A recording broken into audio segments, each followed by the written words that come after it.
All right, it is Tuesday at the Major League Baseball Winter Meetings in Dallas, and the big news for me, or at least the big headline today in Padres world, is the Padres' possibility of trading Dylan Cease, which it feels like this is the Juan Soto of this offseason for the Padres. And should we prepare for the Padres to trade Dylan Cease? To be honest, I am preparing myself for the Padres to trade Dylan Cease, and I'll get into why. But let's first start off with Kevin Acey's piece in the San Diego Union Tribune, and it's headlined Padres exploring offseason options, which could include trading Dylan Cease. And he gets into payroll, how I think I've already talked about this in a previous video, but the payroll for 2025 will be higher than last year's 169 million, but the aim is for it to be less than the current projection of around 210 million, according to people familiar with the Padres' plans. So, how is that possible when they haven't signed a bunch of free agents yet? How is it going to get under that? Well, a couple of things. By trading one of the significant salaries, and then by working out an extension with one of the other salaries. Now, they could go different routes. They could trade all those salaries. They could not trade them, and then they go really cheap with the roster. But to me, if you want more flexibility and you want to build the most complete team that you can, then you're going to trade one of these guys, whether it be Luis Ariz or Robert Suarez or Dylan Cease.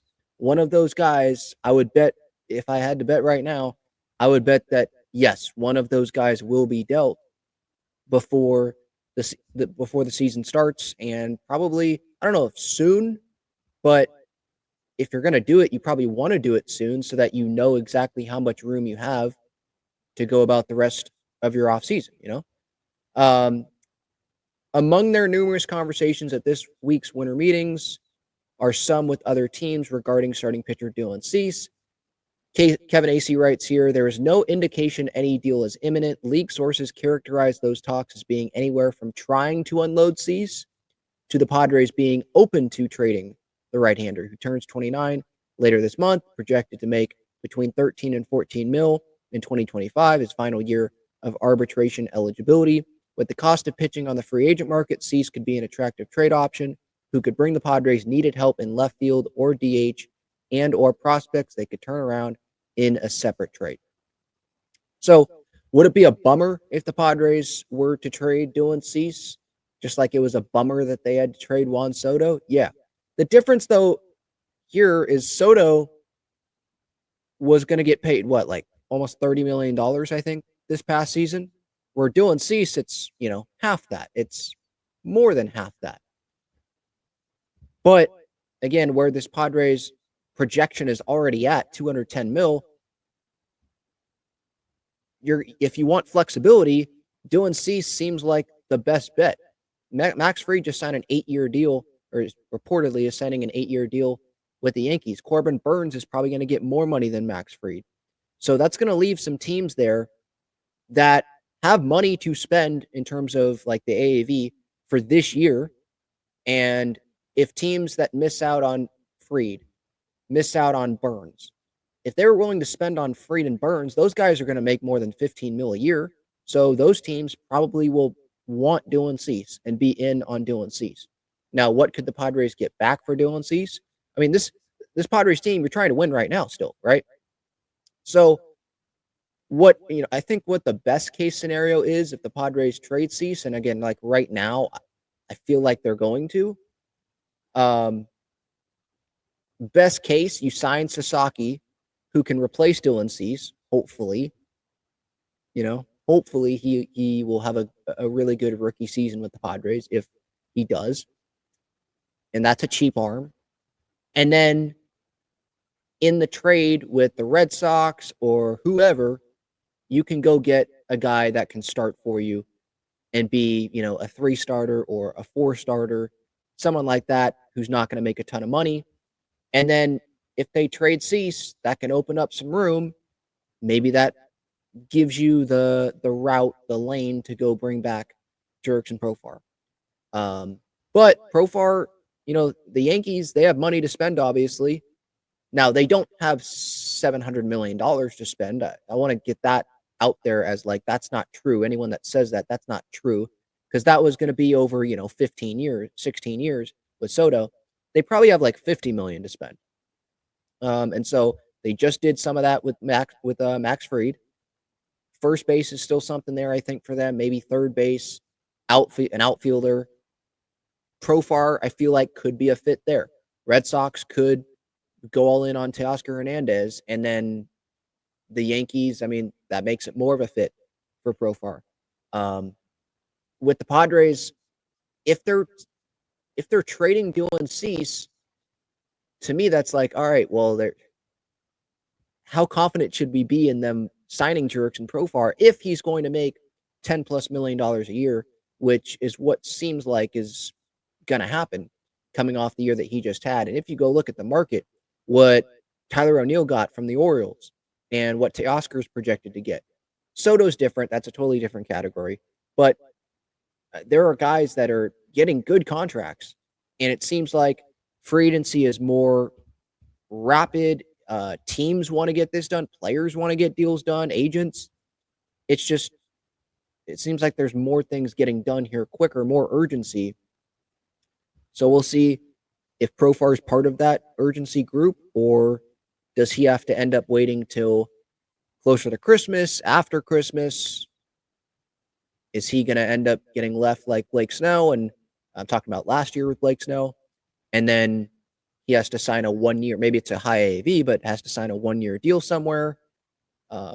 It seems like the Padres, in the situation that they're in, with all this talk already about the money,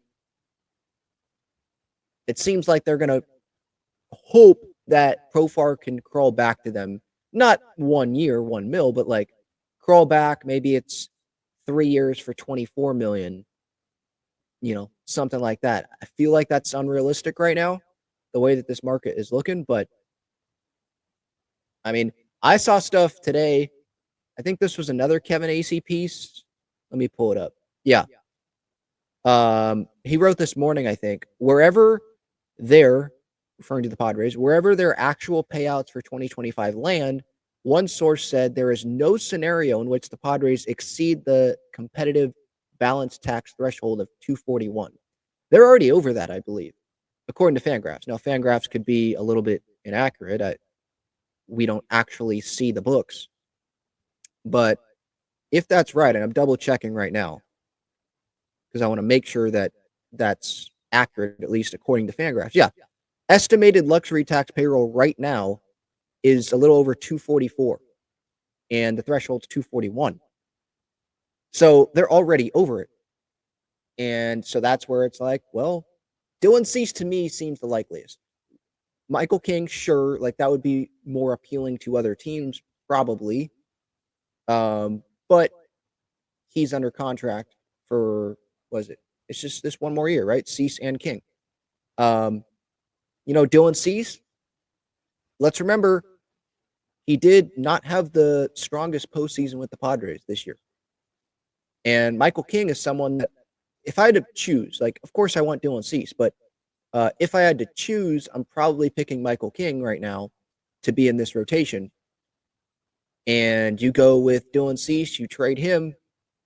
Like I said earlier, hopefully that would be able to get you back a starting pitcher. It better. Maybe some top prospect of some kind. Maybe it can get you back a starting. If the Padres can't get back top prospects, maybe it can get you back a starting outfielder and a starting pitcher. And you go that way, and you can land Sasaki, and now you have a front three of Darvish, Sasaki, and King. No order, but those three. And then the starter that you acquired in the Cease trade. And then hopefully you add someone cheap, a veteran cheap, maybe right before spring training. And then you have the Vasquezes, the Waldrons, guys like that as options there. Adrian Morejon may end up being a starting pitching option, but I assume the Padres, with their bullpen situation, I assume they would want Adrian Morejon to be that high leverage left-handed reliever in that pen. Because if you go look at their bullpen right now, the back end, remember Tanner Scott's leaving. He may end up with the Yankees. Who knows? Hopefully not with the Dodgers. It's Robert Suarez. It's Jeremiah Estrada. It's Jason Adam. Those are three righties right there. And then you have Morejon as the lefty. So, again, I assume the Padres would want to keep him there in that bullpen. But yeah, just, $13 to $14 million for the Padres, a team that almost beat the Dodgers. I think they would have gone to the World Series. Maybe they would have won the World Series if they would have been able to get past the Dodgers this past season. 13 to 14 mil with some of the contracts on this team, that shouldn't be why you're trading someone, right? That's not 30 million. That's 13 million. But look at this starting pitching market. I think Cease is a Boris guy too, even if he's not. I mean, I don't really care. The point is, the starting pitching market, it's really good this offseason. It may not be the same next offseason, but you're telling me Dylan Cease is going to be within the Padres price range with what Max Fried just got from the Yankees, Yamamoto with the Dodgers. I know that's different because of age, but there are big contracts. Snell with the Dodgers. These are some big contracts. It doesn't seem like to me that the Padres are going to go give, Dylan Cease $180 million. Michael King, I wonder what that type of contract may be. I feel like the Padres would be more, what's the right word? They want to, I think, lock down Merrill and King. King obviously would be the first priority. But with Michael King, we got to remember that if they do an extension, that changes what the AAV is, I believe. And what is Michael King making right now? He's projected to make a little less than $11 million. So in free agency, what could he get with another good year? Probably more than that per year. And in an extension, what would that look like? Would the AAV be lower than 10.7 or would it be higher? Would it be more like 15 mil a year or even 20 mil? Who knows? Especially if he has another good season. But an extension, obviously, it would be, not after that season. The lower amount of money this year, King and Cease, it's King, and coming off of what he did this past season, I'd love to keep Michael King. And if you have to pick between one or the other, Cease could still bring you back, I think, an appealing package. And we saw AJ Preller able to do this. He proved that he could do it last year with that Soto trade. Great player. Cease, heck of a talent, right? But the situation the Padres are in, I think we should prepare ourselves for the Padres to trade Dylan Cease. Maybe as a Padres fan, you're sitting here and you're like, Ben, you should bring Luis Ariz up more.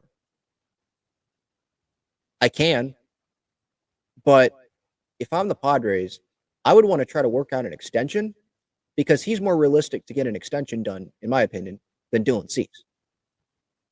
Ariz, you get an extension done with him, you can lower that AAV, and that can help you. And, oh, by the way, you have, the best contact hitter in baseball in your lineup at the top of the lineup.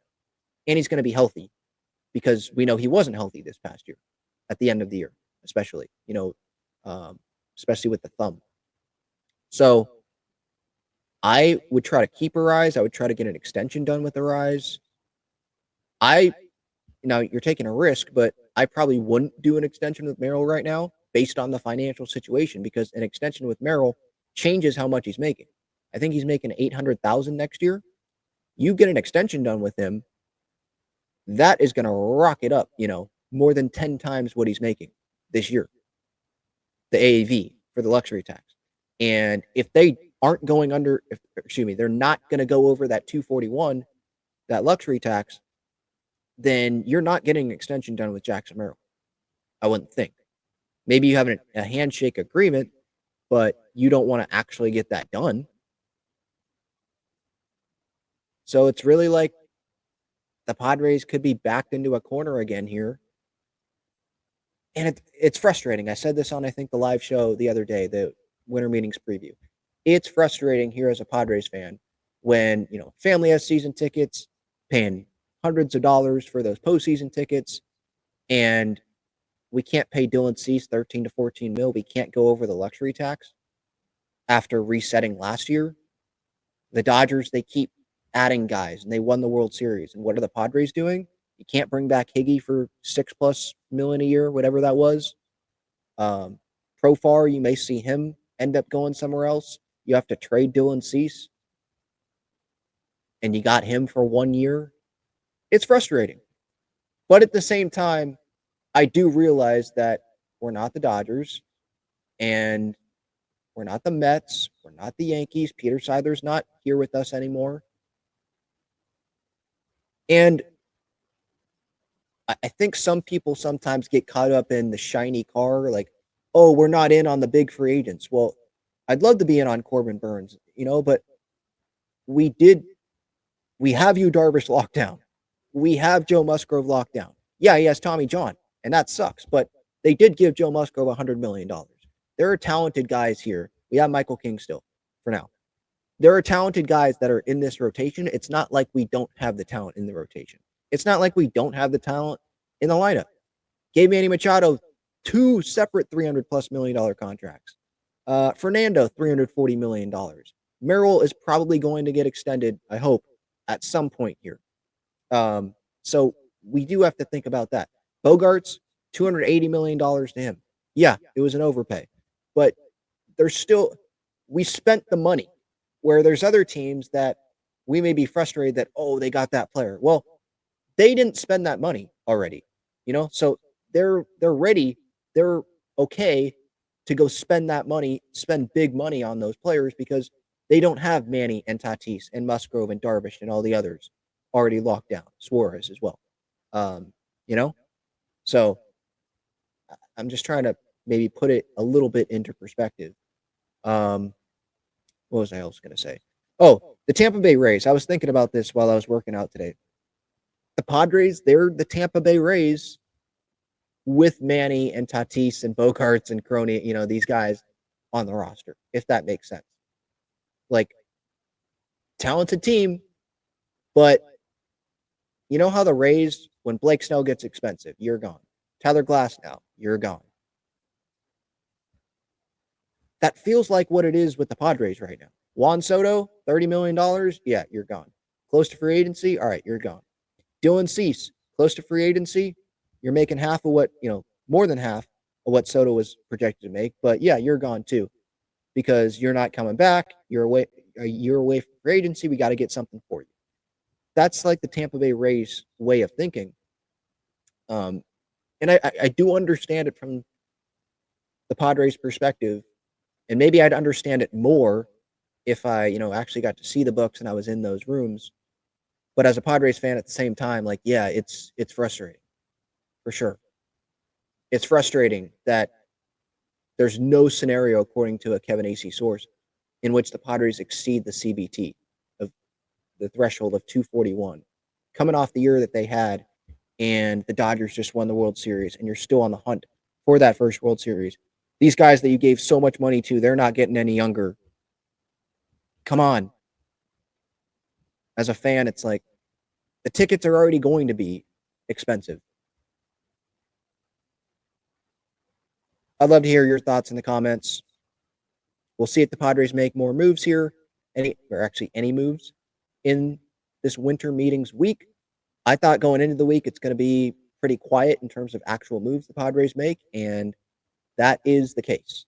One other thing I did want to mention, John Morosi, he added his 2 cents into this about Dylan Cease, saying that he does not believe the Padres will trade Dylan Cease. I do not believe a Dylan Cease trade is likely, but AJ Preller has shown he can move impact players, listing Juan Soto as an example, as a way of reallocating payroll and then making the playoffs anyway. And that's how I view it right now. Is I think the Padres are going to try to do this Juan Soto type thing all over again, and Dylan Cease is the Juan Soto of this year. Maybe it's Luis Ariz that's the Juan Soto of this year, but Dylan Cease feels to me like he's more like the Juan Soto. I feel like Ariz, they can get an extension done, and it can help this year's payroll situation by lowering the AAV.